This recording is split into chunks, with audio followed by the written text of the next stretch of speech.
wabarakatuh. Halo semuanya, perkenalkan nama saya Felda Ramayu, mahasiswi Fakultas Ekonomi dan Bisnis Islam, Prodi Perbankan Syariah, UIN Radnefata Palembang, dengan NIM 23051380367. Di sini saya akan mempresentasikan materi dari mata kuliah pengantar ekonomi Islam dengan judul Sistem Ekonomi Islam. Sekarang kita akan cari tahu dulu apa sih itu sistem ekonomi Islam. Pengertian sistem ekonomi Islam merupakan turunan dari rules of behavior yang dibentuk dengan paradigma creator considered yang merupakan manifestasi dari perintah Allah Subhanahu wa Ta'ala kepada manusia melalui wahyu yang diturunkan kepada Nabi Muhammad SAW. Untuk pembahasan pertama, kita akan masuk masalah pokok ekonomi Islam. Ilmu ekonomi Islam dalam pandangan konvensional merupakan kajian tentang pemanfaatan sumber daya yang langka atau terbatas. Untuk memenuhi kebutuhan manusia yang tidak terbatas, pengertian ini memberikan implikasi bahwa kesenjangan antara ketersediaan jumlah sumber daya yang langka atau terbatas dengan kebutuhan manusia yang tidak terbatas. Selanjutnya, faktor yang berkaitan dengan masalah pokok ekonomi, kelangkaan sumber daya. Kelangkaan merupakan akibat dari ketidakseimbangan atau kesenjangan antara ketersediaan faktor-faktor produksi yang terbatas dengan tingkat kebutuhan yang tidak terbatas. Yang kedua, kebutuhan yang tidak terbatas. Kebutuhan merupakan cerminan dari keperluan manusia akan hal-hal mendasar yang digunakan untuk melangsungkan kehidupan. Yang ketiga, terbatasnya faktor produksi.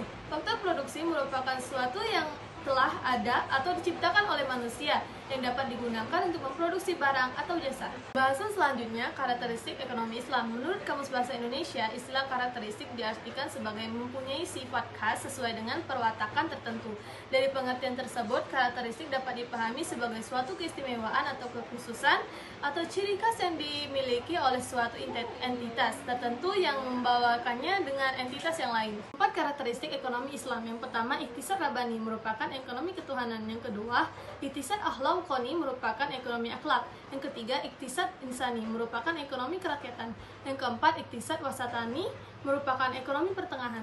Materi ketiga, fondasi ekonomi Islam. Fondasi ekonomi Islam ditegakkan berdasarkan ajaran Islam dalam kehidupan manusia dan Allah Subhanahu wa Ta'ala.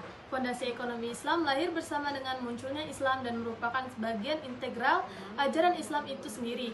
Oleh karena itu, fondasi dasar ekonomi Islam tidak terlepas dari filosofi Islam dengan tujuan untuk mencapai kebahagiaan kesejahteraan hakiki di dunia dan di akhirat. Yang keempat, pilar ekonomi. Dalam pilar ekonomi Islam berdiri atas fondasi yang pertama, akidah, syariah, akhlak, ukhuwah yang berguna sebagai penyangga tujuan ekonomi.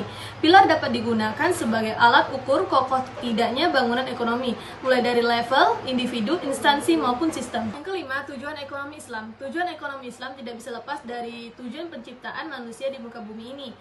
Karena kegiatan perekonomi tidak bisa dipisahkan dari aktivitas manusia di muka bumi. Inilah mengapa Islam juga mengatur segala sesuatu yang berkaitan dengan aktivitas manusia dalam berekonomi.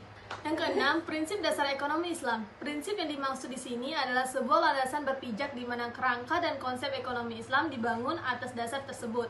Prinsip-prinsip dasar ekonomi Islam merupakan implikasi dari nilai filosofis ekonomi Islam yang dijadikan sebagai konstruksi sosial.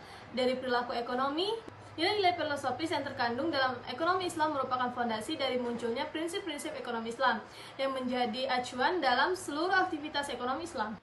Baik, itulah materi dari saya mengenai sistem ekonomi Islam. Terima kasih. Wassalamualaikum warahmatullahi wabarakatuh.